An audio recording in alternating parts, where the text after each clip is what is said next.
un marteau, je cognerai le jour, je cognerai la nuit, j'y mettrai tout mon cœur. Elle y met tout son cœur et croyez-moi, tous les jours, s'il le faut, elle vous parle de tout ce qui se fait, de tout ce qui te fait de mieux en matière de design, de mobilier national. Ah bah, ça tombe bien, tiens, on va en parler. Belle transition.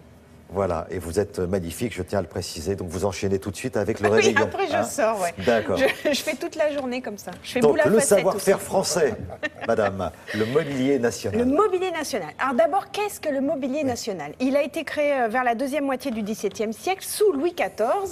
Je me tourne vers mon spécialiste. J'écoute. Ah non, mais pourquoi? Parce que Pourquoi j'aime aussi bien. Donc Louis XIV et Colbert, alors c'était le garde-meuble de la couronne, c'est ça? Oui. La couronne. En héritage, 80 000 pièces de mobilier aujourd'hui, dispatchées un petit peu dans différents entrepôts en France. À quoi servent toutes ces pièces-là? Eh bien, à meubler les institutions de l'État. Oui. En France et aussi dans les ambassades à l'étranger. J'ai dit tout ce qu'il fallait. Tout. Juste... Bravo.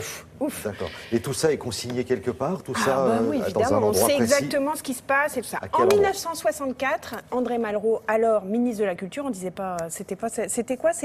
Il était plus au ministère d'État chargé des affaires culturelles.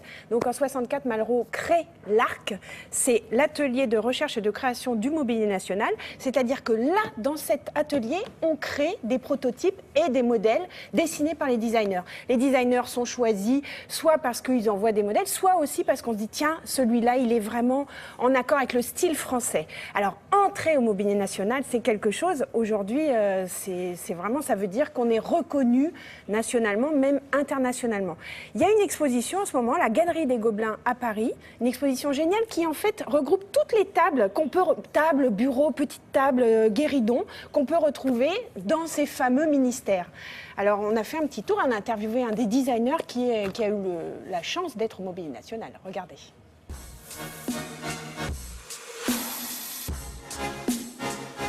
Cette exposition retrace 50 ans de travail à l'atelier de recherche et de création. On peut voir différentes formes, différents matériaux, différentes techniques et savoir-faire que l'atelier maîtrise et utilise pour assouvir les désirs des designers.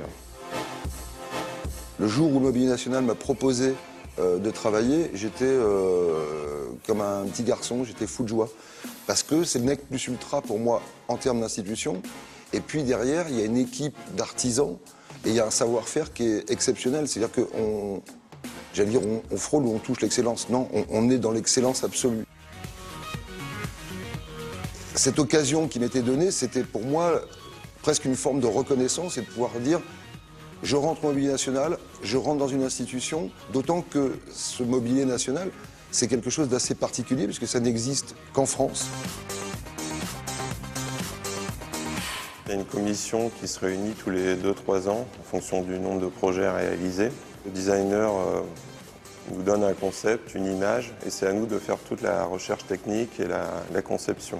Quand j'ai dessiné ce bureau, j'ai voulu faire une pièce organique en fibre de carbone, d'où le temps qui a été nécessaire à la réalisation, puisqu'entre ma première rencontre au Mobilier National et l'aboutissement du projet, il s'est passé presque 3 ans. Pour le bureau Christian Dior, c'était une technique qu'on ne maîtrisait pas à l'époque à l'atelier, donc il a fallu aller se former. C'est la technique d'infusion. Une fois qu'on a maîtrisé cette technique, on a fait toutes les autres étapes nous-mêmes jusqu'à la finalisation du bureau. J'ai travaillé sur une forme de théâtralisation du pouvoir. Et c'était donc un exercice un petit peu bizarre pour moi, puisque je ne savais pas avec qui je travaillais. J'aurais préféré avoir une vraie identité derrière le bureau. Aujourd'hui, j'aimerais de préférence que ça soit par exemple un ministre de la Culture qui l'utilise, parce que c'est peut-être le ministère dont je me sens le plus proche de par ma profession. Ceci étant, si demain c'était le ministre de la Défense ou le ministre de l'Intérieur ou le président de la République qui l'utilise, je serais évidemment ravi. À bon entendeur, hein, si le président veut le bureau de Christian Dior, peut-être. Quand on rentre au mobilier national, c'est que vraiment, on est un artiste, on est un compagnon. On est reconnu. Et par ailleurs, si on fabrique, enfin, si on est artisan au mobilier national, c'est qu'on a un certain niveau. Et vous avez vu, ils sont capables d'aller faire des stages, ils sont capables de pousser plus loin, c'est-à-dire que ça ne reste pas de l'ébénisterie, de la forgerie classique. Ils vont aussi travailler des matériaux peu usuels. Par exemple, là, ils vont avoir une imprimante en 3 dimensions pour faire faire des prototypes au niveau du mobilier aussi. Donc pour aller vers demain, c'est aussi une manière de faire avancer la création vers tous ces demain. meubles partent dans le monde Ah, entier. oui, l'exemple plus probant, c'est Pompidou, l'Élysée, avec Pierre Paulin, qui avait refait complètement la salle à manger de l'Élysée. Ça, c'était les débuts de l'Arc, justement. Voilà. C'était on va dire une commande. Une commande. Maintenant, c'est moins des commandes. Aujourd'hui, c'est on va un se servir dans ce un qu'il y petit a. peu plus compliqué. On essaie de faire attention. Voilà, vous avez compris le message. Merci beaucoup. Merci. On va